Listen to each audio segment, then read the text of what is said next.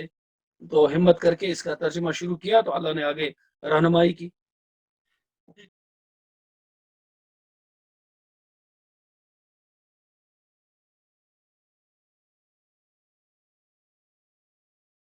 Doctor صاحب آگے ہم یہ جاننا چاہیں گے، جب آپ ترجمے کے عمل سے فارغ ہو چکے، ترجمے کے عمل سے فارغ ہونے کے بعد غالباً آپ نے غالباً تو نہیں بلکہ ضرور مولانا سے ملاقات کی ہوگی، اور مولانا کی خدمت میں کتاب جو ترجمہ آپ کی ہاتھوں سے جو ترجمہ ہوا، آپ کے قلم سے جو ترجمہ اس کتاب کا ہوا، اس کتاب کو مولانا کی خدمت میں آپ نے جب پیش کیا تو مولانا کا کیا تاثر تھا، اور مولانا سے مل کر اس وقت آپ کے احساسات کیا تھے، اس حوالے سے ہم جاننا چاہیں گے۔ میں نے جب یہ کتاب پوری پڑھ لی، اس کے بعد میں نے فوراً ایک خط لکھا مولانا کو، وہ خط لکھا، اس میں لکھا کہ میں ایک قاری ہوں آپ کی کتاب کا، میں یونیورسٹی میں ان دنوں ایم فل کر رہا تھا، ایم اے میں نے کیا تھا اسلامک اسٹڈیز میں، بیسیکلی میں سائنس اسٹوڈنٹ رہا ہوں گریجویشن تک، اس کے بعد میں نے اسلامک اسٹڈیز میں ایم اے کیا، اس کے بعد میں ایم فل ابھی کر رہا تھا، تو میں نے مولانا کو لکھا، لیکن جب میں یہ بتاتا ہوں، جب میں نے کتاب کا ترجمہ مکمل کیا تو میں تب پی ایچ ڈی میں تھا، تو غالباً جب چھپ کے آئی تو میری پی ایچ ڈی شاید 2005 میں تقریباً مکمل ہو چکی تھی، ابھی ڈگری نہیں ہوئی تھی، تو اس کتاب کے حوالے سے میں نے خط لکھا کہ میں آپ کی کتاب کا ترجمہ کرنا چاہتا ہوں، اور اس میں نے یہ بھی لکھا کہ میں کسی پیسے کے لیے یہ ترجمہ نہیں کرنا چاہتا ہوں، تو مولانا بہت خوش ہوئے اور انہوں نے اجازت دے دی، آپ کو اجازت ہے آپ ترجمہ کیجئے، لیکن ترجمہ جب میں نے کیا تو مولانا نے ایک وقت میں مجھے کچھ پیسے بھی بھیج دیے، کہا یہ آپ کے قلم کاغذ کا خرچہ ہے، تھوڑا سا ہے اس کو لے لیجئے۔ اس کے بعد جب میرے بھائی صاحب کی تقریباً 1 سال کے بعد ہمیں ڈیڈ باڈی ملی، اور وہ بجلی بن کر ہمارے پورے خاندان پہ وہ صدمہ جان کا تھا، تو مولانا کو کسی طرح سے اطلاع ہوئی، غالباً یہاں کے ان کے کسی شاگرد نے ان کو اطلاع کی، تو مولانا وہاں سے آئے اور ہمارے غریب خانے پر آئے، تعزیت کرنے آئے، اور اس کے بعد میرے بھائی صاحب کی قبر پہ چلے گئے، وہاں فاتحہ پڑھی، اس کے بعد یہاں سے شام کو رخصت ہوئے۔ اس کے بعد مولانا کی خدمت میں اکثر میرا آنا جانا رہتا تھا، جب وہ یہاں سری نگر آتے تھے، اور کئی دفعہ ندوۃ العلماء میں بھی حاضری ہوئی، آپ کے دولت خانے پر بھی حاضری ہوئی، بلکہ ایک دفعہ مولانا خود مجھے لے گئے اور کہا کہ حضرت مولانا ابوالحسن علی ندوی رحمۃ اللہ علیہ کی کتابوں میں ایک مشکل ترین کتاب ہے عربی میں، نحو تربیت الاسلامیت الحرہ، اس کا آپ ترجمہ کیجئے انگریزی میں۔ تو پھر انہوں نے کہا میں سفارش کرتا ہوں، وہ لے گئے مجھے حضرت مولانا رابعہ حسنی دامت برکاتہم کی خدمت میں،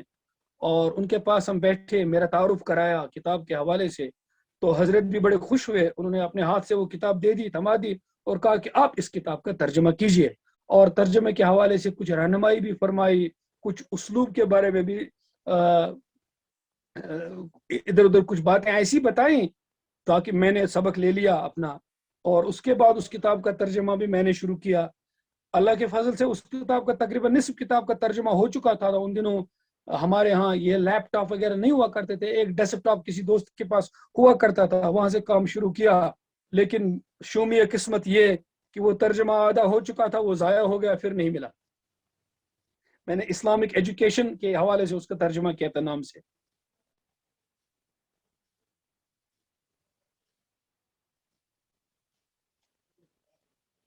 آپ کی مائک میوٹ ہے